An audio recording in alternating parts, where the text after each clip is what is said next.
And ఇంకొకటి little hearts అనేది మాకు అప్పుడు అది పెద్ద బడ్జెట్.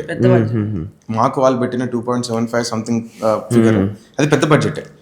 గొరిల్లా షూటింగ్ అనేది కొన్ని పాయింట్స్ చిన్న ప్యాచ్ షూట్లే, మిగతా అంతా పెద్ద ఆరీసే వాడాము, మంచి ప్రొడక్షన్ డిజైన్ అవన్నీ ఉన్నాయి.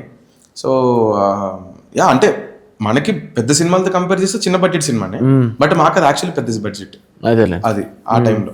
అది నేను వెళ్ళిన షూట్కి వెళ్ళిన సేమ్ మంచి క్యాన్వాస్ లోనే తీశారు. కొన్ని దగ్గర మెయిన్ దగ్గర వాళ్ళు అది వాడారు అనమాట. గొరిల్లా షూట్ ప్యాచ్ కి వాడారు.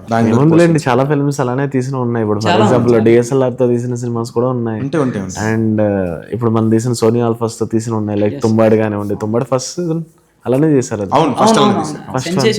మరి ఏదున్నా lighting brilliance bro, lighting brilliance, frame blocking అనేది ఎంత బాగా చేస్తాం.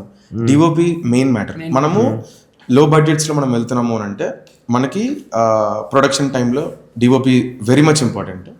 అండ్ కలర్ టోన్స్ ఏం వాడుతున్నాడు అనేది ముందుగానే తనకు క్లారిటీ ఉంటే, ఆర్ఎల్స్ గొరిల్లా తీస్తున్నా సరే ఆ బ్లాకింగ్ అనేది మనకి ఎంత ఇంపార్టెంట్, లొకేషన్ మనకి ఎంత వైబ్ ఇస్తుంది అని ఫస్ట్ రెక్కి నీట్గా ఉండాలి. ఆ రెక్కి నీట్గా లేకపోతే ఆ మనకు అవుట్పుట్ కూడా అంత నీట్గా రాదు. అంటే ఎంత మనం డెప్త్ వాడుకోవాలి, ఎంత లైట్ మనం ఇక్కడ ఫీల్ చేయొచ్చు అని.